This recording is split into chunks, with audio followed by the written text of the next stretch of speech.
Good morning. While I'm prepping my coffee, I just wanted to make like a little catch up to speed for everyone since I don't have my my social medias or anything like going right now, which were really helpful because like I always say, you guys are like literally my tribe. I know I look hilarious. I literally look.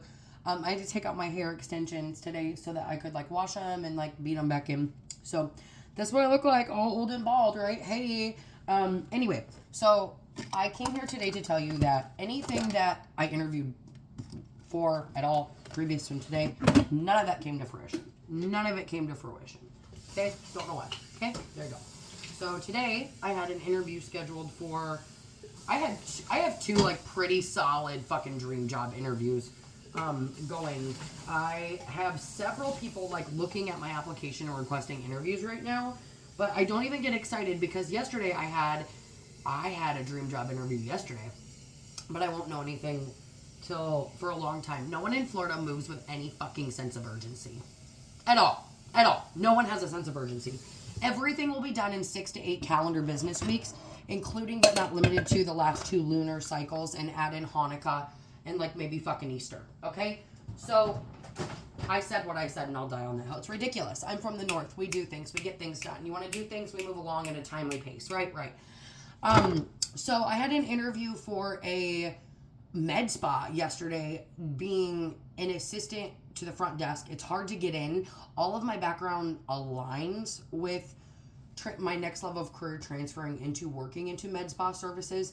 But it's hard to make that jump, right? It's hard for like people to take you from the corporate skincare world or the corporate beauty business world and to kind of jump you up into that med ring. Like it's like this weird jump.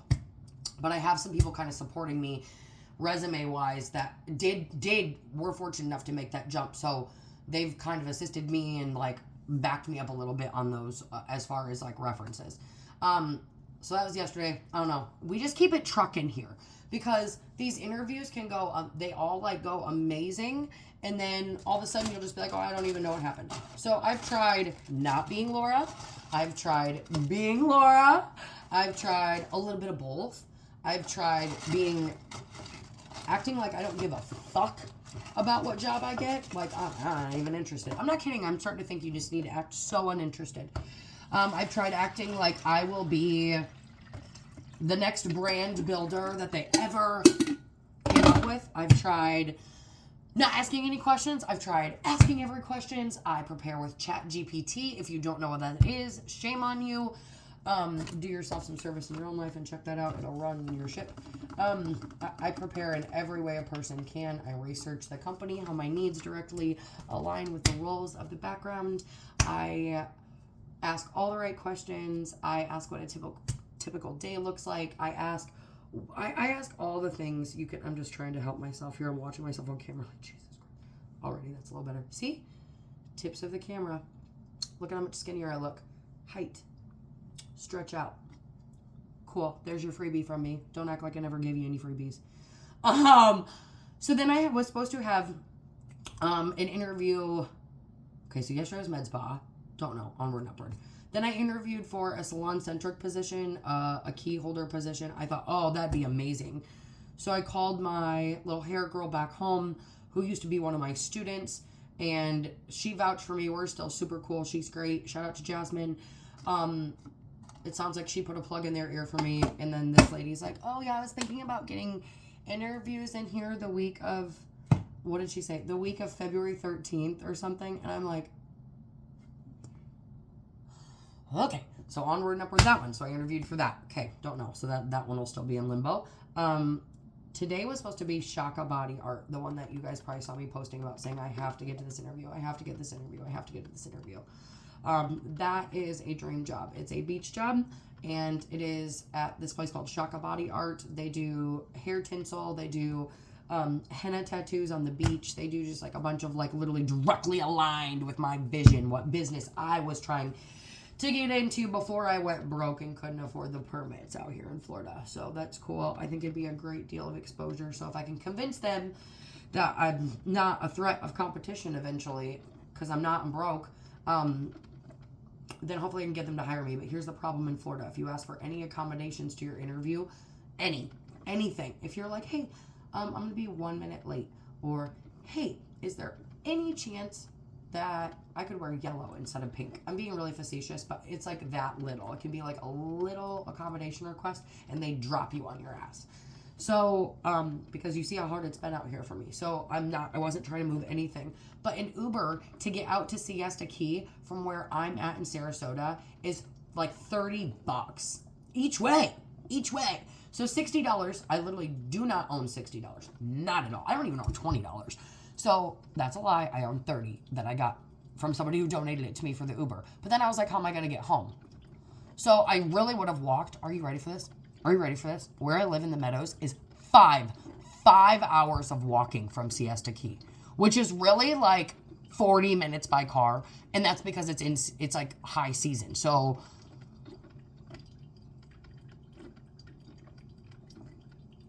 that was an option. So I was like, okay. So then I was like, I don't give a fuck. I'm going to ride my bike. I thought that. Honestly, I don't care. I live in Florida. Like, why couldn't I ride my bike? I don't have to shovel it here, right? So that's an hour each way. So here's what I'm going to do. This is what I did. I emailed Shaka Body Art, and you have to know this before I say the email, okay? I emailed them, but I emailed them because I have a very good feeling about a job opportunity I'm interviewing for tomorrow. It's this couple, this guy and woman that do not want to run this little tiny rinky-dink motel that's been out on Siesta Key, some tropical beach motel that's been there for a million eons, and they've been beat to bejesus by the hurricanes, the city, the permits, all that as well. They're over it. They're over all areas of operations and business. We both feel that way in our own businesses. So I just called this guy, and we had like a really good phone conversation. He was like, bro, yeah, like either business is in your veins or it's not. Like customer service is in your veins or it's not. Like, I'm just so sick of these idiots out here. And I was like, wow, I feel you so hard on that. So we had a really good conversation. I'm talking to you guys very blatantly, like very no filter, because whoever's viewing this, I trust you that you're on my inner circle, and you don't need to think that I went out and talked to anyone like this. Contrary to popular belief, I actually am very professional to people's faces. And that will be my next video, is secretly I'm going to record my next interview. I need to figure out the legalities in that, because Florida is a two-party consent state, but I want you guys to see how I interview.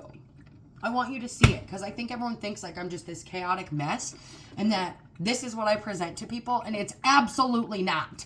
Do you guys think that I would have made it to like all the gigs I had before, like going to news stations across the country, designing hair, makeup, and wardrobe, working for celebrities, working for Good Morning America, working for World News, working for Donald Trump, working for Joe Biden? Do I need to keep going? Because I will. And you know I will. You know I will use this clout till the end of time, because I don't care. I have to use what I have, and those are the chess pieces I've got. So we're clinging to them, and I don't care. And everyone's like, wow, that was kind of like a long time ago. And I'm kind of like, wow, let me know when you worked for Donald Trump last. Okay.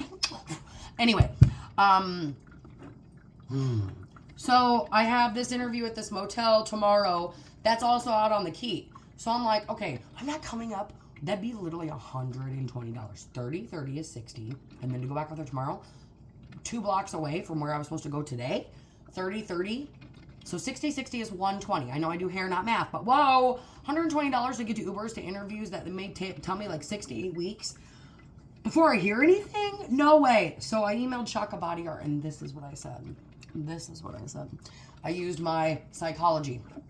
I was like, good morning, Beth. I think that was her name or whatever. Rosa. I was like, good morning, Rosa. And transparently, I will tell you this, too. There is a lot of Hispanic people that interview, especially for, like, the resorts and stuff.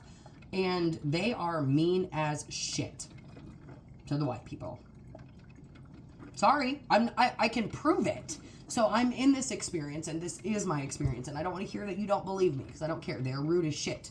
One of them, don't even get me started. Anyway, so they don't want me to have a job. They want to employ all their friends and family, right? So, okay, cool. Gang. I emailed Shaka Body Art, and I said, finally, hi, Rosa. My name is Laura. I am so excited about our interview that we were supposed to have this morning. I'm wondering if there's any chance that we can connect by phone today, and I will come out and meet you face to face at any time of your request tomorrow. I didn't say why, really. I didn't say too little. I didn't say too much. I'm so scared. I'm frozen in place in Florida. I'm frozen because I don't know what to say. So it's like, because I had to get out to the Key tomorrow for that. And I feel so good, oddly, about already the connection I've had with the guy with the beach motel job, like our conversation. But I've had lots of really good feelings about conversations and interviews I've had that have meant nothing. So, but I feel good about it. So all I can do is go with my gut feeling.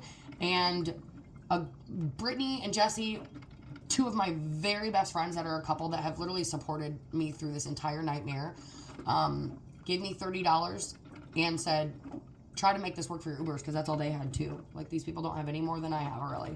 So that's, people have been so good to me. The last thing I want to cover on here is, I know people want to know, why the fuck are you interviewing for jobs that you can't get to? What are you doing? Why aren't you looking for jobs right around you so you can just like beep beep to work? Clearly you have transportation issues. Let's talk about that. So for anyone that would like to see essentially my body count for applying for jobs, I'm in the thousands if we're talking total individual applications on just one Indeed account. We're knocking on the door to 300 applications, and I have the screenshot for you if you'd like to see it. I've looked everywhere. I have applied everywhere. Target won't take me. You have to be available. Target and Publix both have the same setup. They're genius. They train you in all areas of operations of their business, and then they tell you either have to be available from 7 a.m. until 3, or you have to be available from 3 until 9. I can't fulfill either of those. I can fulfill 8 to 5. I can work to the midnight on Moon. I can do any other schedule. I will tell you why I can't do that schedule. I have to get Gigi on the bus. I can pay someone to get her off the bus. Andrew's working. Please stop looking at Andrew. I see everyone looking at Andrew like this. Dude, he's an armed guard. He's busy. He's gone. He needs his car for patrol. So he cannot help me. He is making $26 an hour. He has had to pay a couple $100 to go to work the last couple of weeks for all of his trainings, his gun certifications, his CPR. So we have nothing. Please stop acting like that's Andrew's responsibility. It's not. End of story there. So I'm applying to every job, and I want a permanent career role that I deserve. I am applying for jobs that are sustainable. I'm applying for jobs that are permanent. I'm applying for jobs that fit the role of my life. That is a huge background alignment with what I do is that job. So I don't feel bad that I applied for a job out on Siesta Key. I am only stuck in this condo and in this crapshoot until June. At the end of June, we have nothing, nowhere to go, and we are homeless. That also means that opens up all the opportunities to relocate somewhere closer. Why would I apply somewhere I can't get to? I can get there. They have an NTS system. I don't have the money to start my NTS payments until I get a job and I know where I'm going. So I will hire the NTS system to take me to the place that I need to go until I can get a car and get back on track. I sold my car in Iowa before we moved to pay Andrew's one of his mortgage payments. There you go. Okay, does that answer everyone's questions? The amount of condescending feedback I've had lately on, why don't you get a job like 2 minutes from you, is just like beyond me. So, I can't work 7 to 3. I have to get Gigi on the bus. So, because that's at 8 a.m. and I can't only work 4 to 9 p.m. Then I'd be paying every hour that I was scheduled at work to pay for a babysitter. Follow me here. I'm willing to pay for a babysitter to go to work, but like, let's just say your girl works, daytime hours, or I go in at like 9, 10, 11. Okay, then I'm clocking hours as Gigi's at school still. But if I'm literally like not clocking into my shift until the fucking second she's off the bus,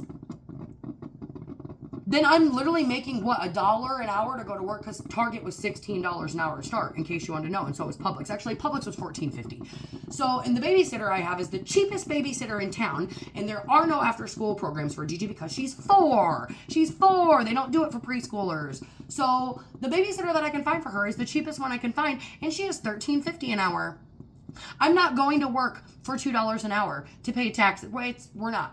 And you wouldn't either. You wouldn't either. So don't tell me you would. I'm sorry I'm taking all this attitude. I guess I know this link is going to land on people who have a lot of judgment on me. So I want you to know the realities. I tried to text Rosa, and like I said, I asked her if we could move that interview until tomorrow for in-person and keep the phone on time for today. We'll see what she says. I'm really excited about the hotel interview tomorrow because like he just really liked me and he was like super chill and it's like a rinky-dink rundown motel, like my people. Yeah. So we'll just see how it goes, but I just wanted to let everyone know kind of what was going on and why I do apply for the jobs where I do. It's because they fit with my background and there is a transportation service. I just don't have the money. So stay tuned.